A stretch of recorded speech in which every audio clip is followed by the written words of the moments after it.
Assalamualaikum warahmatullahi wabarakatuh. Waalaikumsalam warahmatullahi wabarakatuh. Selamat pagi, selamat siang Pak Arif dan teman-teman semuanya. Kalau tadi dari kelompok 3 pantunnya di akhir, kita di awal. Bilang cakep ya? Belum. Istirahat, makan ketupat. Mumpung lagi nggak ada kelas. Izinkan kami kelompok 4 menjelaskan materi tentang COVID-19.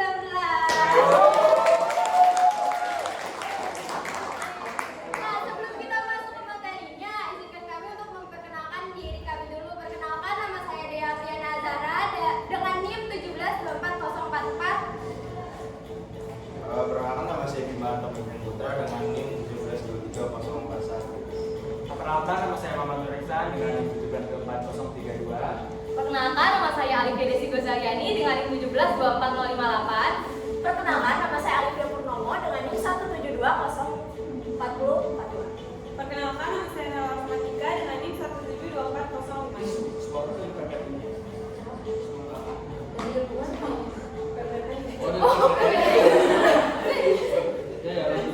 Oke, tanpa berlama-lama perkenalannya, kita lanjut ke pembahasan pertama akan dijelaskan oleh Alifia.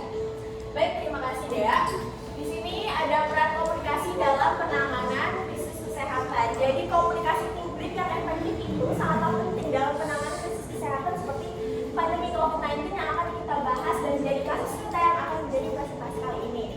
Isu terkait ketidakselarasan pesan antara masyarakat dengan pemerintah itu menjadi perhatian dan upaya dalam meningkatkan efektivitas komunikasi kesehatan.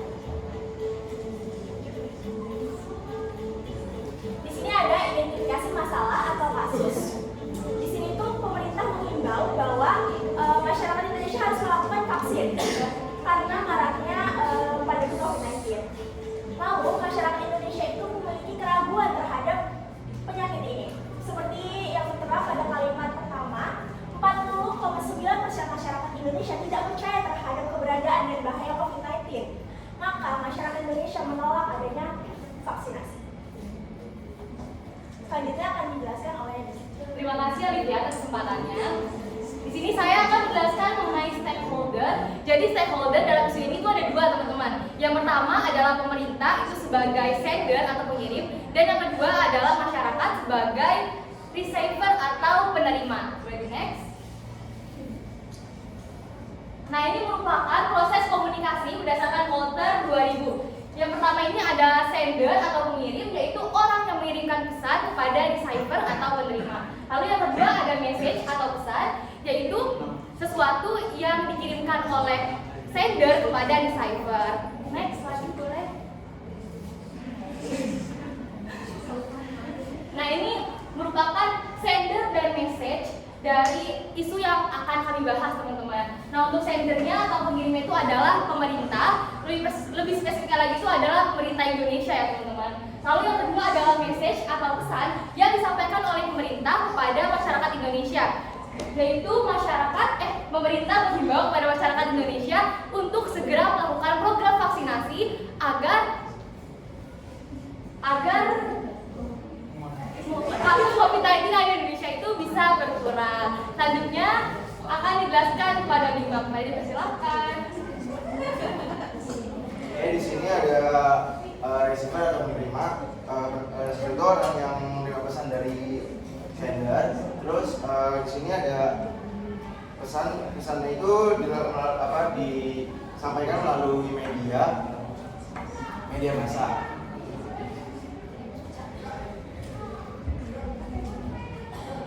Di sini receiver itu penerimanya atau masyarakat. Pandemi COVID-19 ini telah membuat tatanan kehidupan masyarakat dunia termasuk Indonesia. Pemerintah telah mengeluarkan berbagai kebijakan preventif atau pencegahan untuk menyebarnya COVID-19 ini di Indonesia. Terus media memiliki peranan yang sangat penting dalam sebuah informasi terkait COVID-19, baik antar satu daerah ke daerah yang lain maupun antara satu orang ke orang yang lain. Itu artinya peran media massa merupakan suatu hal yang vital dalam mengatasi wabah COVID-19 ini. Selanjutnya akan dijelaskan oleh Selanjutnya ada feedback. Feedback adalah komunikasi yang terjadi ketika penerima pesan memberikan tanggapan terhadap informasi yang telah diberikan oleh pemerintah. Selanjutnya ada noise atau gangguan. Noise atau gangguan adalah hambatan yang menghalangi komunikasi yang tidak tersampaikannya informasi yang diberikan oleh pemerintah. Yang terakhir ada respon atau tanggapan. Respon ini adalah berbeda dengan feedback. Respon ini lebih luas, biasanya terjadi secara tertulis ataupun langsung. Selanjutnya itu ada feedback berbalik dari masyarakat. Di sini ada dua, yang pertama adalah positif atau negatif.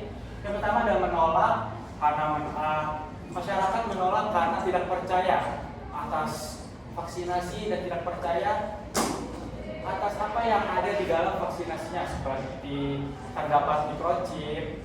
Maka dari itu masyarakat yang menolak vaksinasi lumayan banyak. Terus ada yang menerima atau mendukung vaksinasi dengan cara men-share ya setelah dia melakukan vaksinasi. Nah, noise atau gangguan ini beredar isu negatif di kalangan masyarakat yang menyebabkan beberapa masyarakat yang bisa mengalami atau enggan melakukan vaksinasi. Next, selanjutnya ada respon atau tanggapan yang diberikan oleh masyarakat atas isu-isu yang beredar di masyarakat tentang vaksinasi. Yang di sini ada tiga. Yang pertama adalah positif, negatif, dan netral. Positifnya ada masyarakat yang mendukung pemerintah untuk melakukan vaksinasi, itu men-share yang telah dilakukan dia di puskesmas yang telah divaksinasi. Terus ada negatif karena itu negatif, bukan negatif ya teman-teman, tapi menolak karena isu-isu yang beredar di masyarakat itu cukup luas seperti microchip, maka masyarakat enggan melakukan vaksinasi. Yang terakhir adalah netral. Netral ini adalah menunggu nih teman-teman, apa reaksi dari teman-teman yang sudah divaksinasi sebelumnya.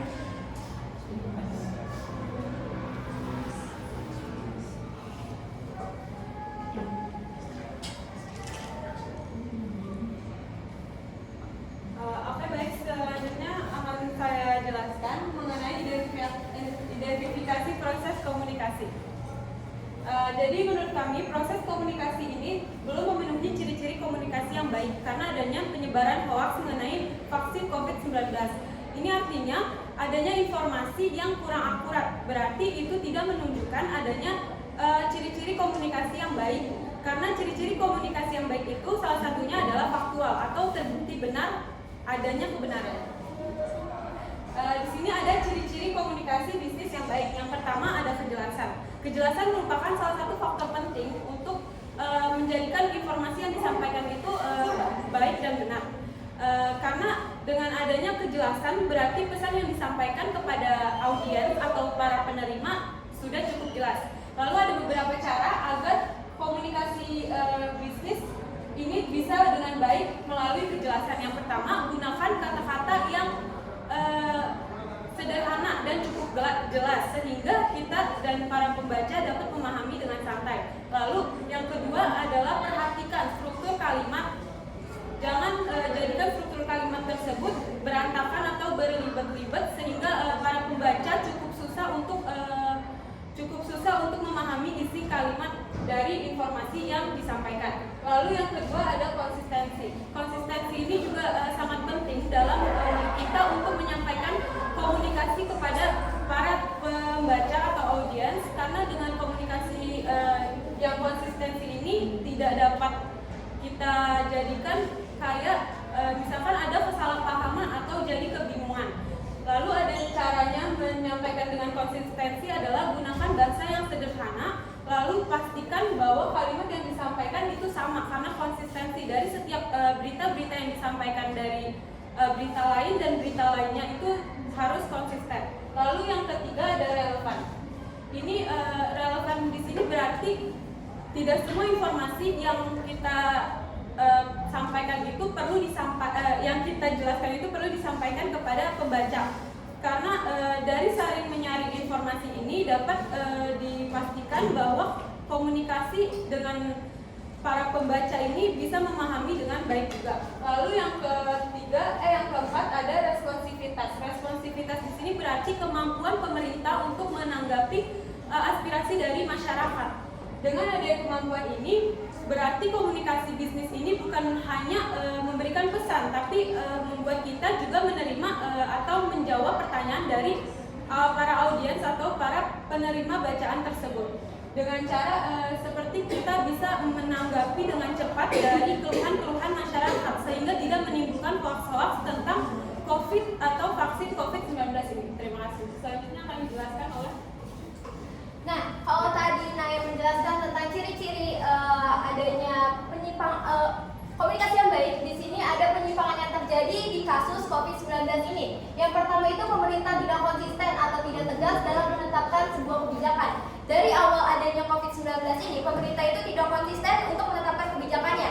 Misal, WNI atau WNA yang dari luar negeri untuk datang ke Indonesia sendiri, awalnya dia menetapkan untuk berkarantina selama 14 hari.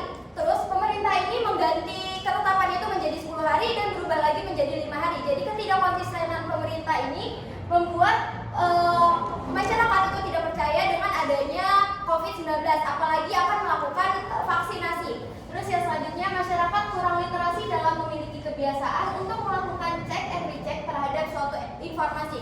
Kebanyakan masyarakat Indonesia itu sekalinya sudah menerima informasi, dia tidak cari tahu lebih detailnya tentang informasi tersebut tuh benar atau hoax sih.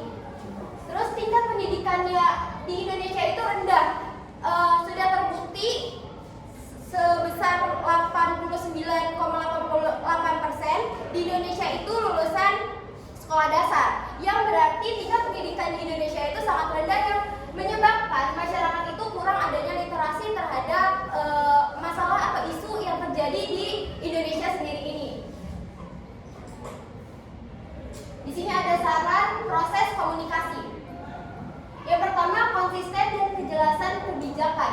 Nah, pemerintah itu harus konsisten dalam menetapkan kebijakannya. Misal, pada saat sekolah kita sempat adanya masuk setengah, terus tiba-tiba langsung nggak masuk lagi. Itu kan pernah kan? Di situ pemerintah tuh tidak jelas dengan menetapkan kebijakannya. Balik lagi ke yang tadi, pemerintah tidak jelas dalam menetapkan kebijakan karantina dan sebagainya. Terus meningkatkan literasi informasi masyarakat. Masyarakat itu juga harus meningkatkan informasi literasinya mereka sendiri. Apakah vaksinasi ini benar atau tidak?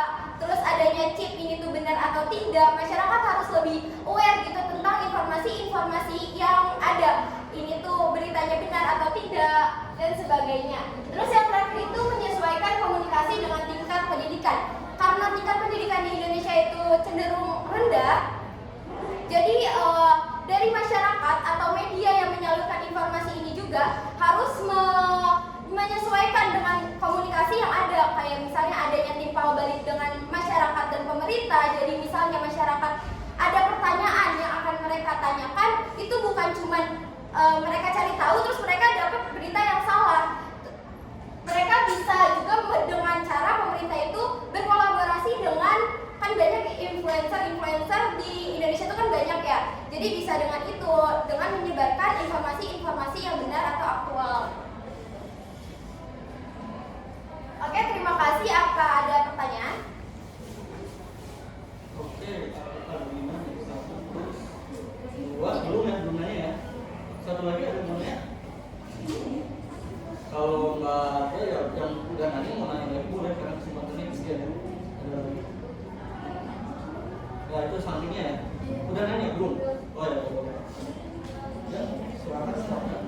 Izin bertanya, saya Bina dari kelompok 1. Pertanyaannya, apa peran pemerintah dalam mengatasi isu-isu COVID yang beredar di masyarakat?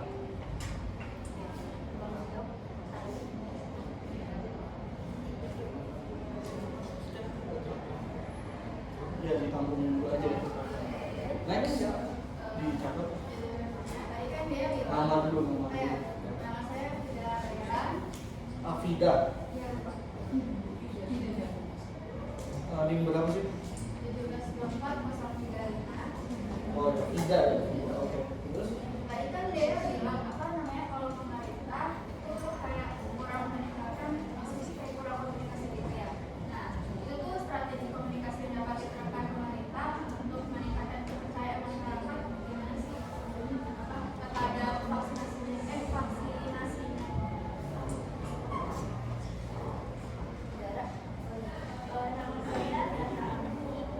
siapa? Dengan yang 1/24 kalau nanya apa hambatan utama dalam komunikasi pemerintah terkait vaksinasi COVID-19. Hambatan utama peran pemerintah.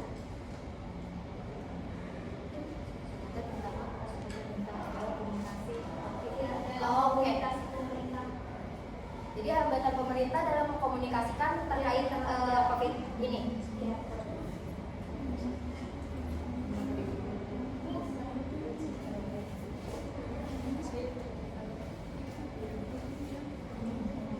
Oke, saya izin menjawab dari pertanyaan Fida tadi peran dari pemerintahnya itu untuk menyampaikan berita yang benar itu bagaimana berita vaksinasi ini aktual gitu bagaimana kan tidak? Bukan strategi komunikasi. Ya, strategi yang pemerintah berikan kepada kita itu yang pertama pasti waktu kita ada vaksinasi banyak yang nggak percaya. Terus pemerintah ini memberikan contoh Pak Jokowi yang melakukan vaksinasi dulu nih. Terus ada beberapa masyarakat juga yang melakukan vaksinasi. Dari situ kan pasti banyak omongan dari mulut ke mulut yang menyebabkan seseorang itu bisa percaya dengan adanya vaksinasi COVID-19 ini. Apakah menjawab tidak? Terima kasih tidak.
Saya akan menjawab pertanyaan dari Ardinan.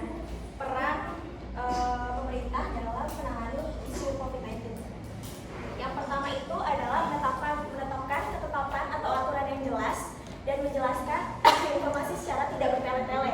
Yang kedua, melakukan kolaborasi dengan pihak-pihak lain, contohnya seperti media, influencer, agar mendapatkan kepercayaan dari yang lain.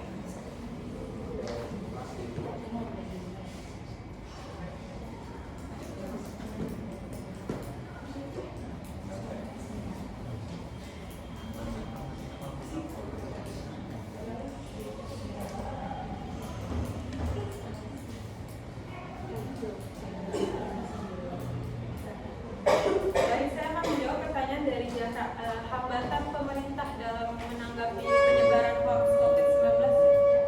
Jadi yang pertama itu ada penyebaran hoax yang cukup cepat dan sangat luas. Jadi kayak hoax itu udah cepet banget nyebar karena dari satu pihak ke pihak lain itu nyebar dengan cara yang sangat cepat. Lalu yang kedua itu kurangnya literasi. Jadi kayak kita mendengar doang nih dari orang dan langsung percaya tanpa tahu kebenarannya itu apa.